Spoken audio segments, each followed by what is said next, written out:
Assalamu alaykum ayımlar jana mırzalar.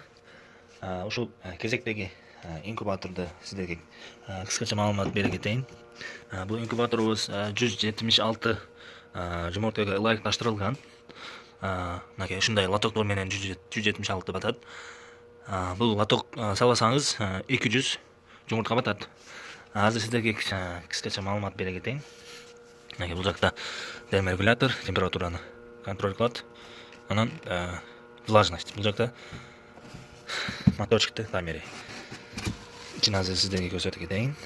Мынакей жамат, ичинде бир контейнер болот, суусуна, жандуулугуна.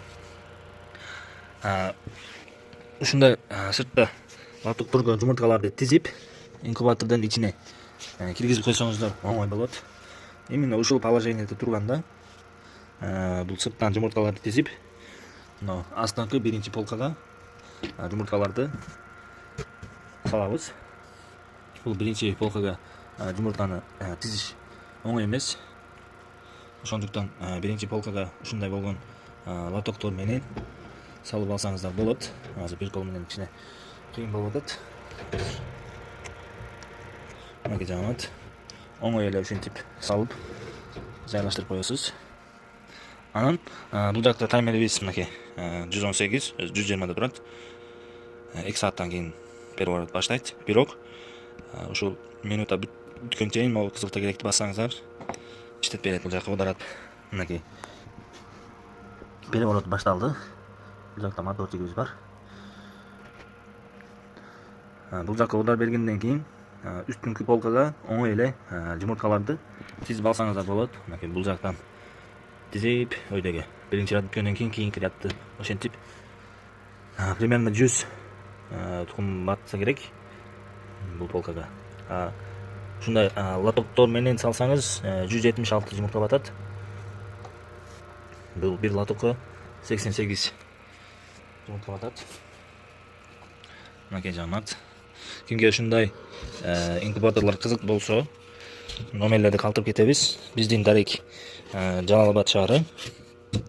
Бул азыр 176.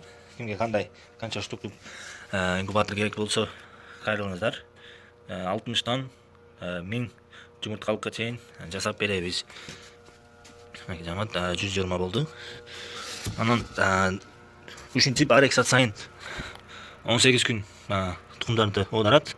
18 күндөн кийин дагы ушул кызыл тегерек кнопканы басып коебуз. Ушул лоток ортого келгенде таймерди өчүрүп коебуз. Моторчик иштебей калат ошондо. Азыр мынакей ортого келгенде таймерди үзүп коебуз. Мынакей розетканы чыгарып койсок иштебей калат. Анан о жумурткаларды чыгарып сыртка, мисалы үчүн жөн эле мындай тикечени тизесиз. Анан кийин 18 күн, 22 күнгө чейин ошентип жатырып коебуз.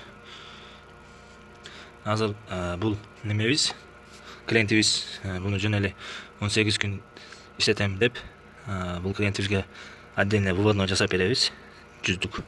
Ошондуктан бул жерлерине эч нерсе жармаштырган жокпуз. Бул жака астына бурчтарына, стенкаларына чөжөлөр түшүп кетпей турган кылып тособуз негизи. Бирок бул инкубатор выводной эмес, жөн эле 18 күн иштейт. Ошондуктан бул стенкаларына тоскон эмеспиз. Анан кийин мону кайра сайып туруп, кызыл тегеректи басып койсоңуздар кайра өзүнүн положениясына келет. Кимге ушундай инкубаторлор керек болсо бизге кайрылыңыздар.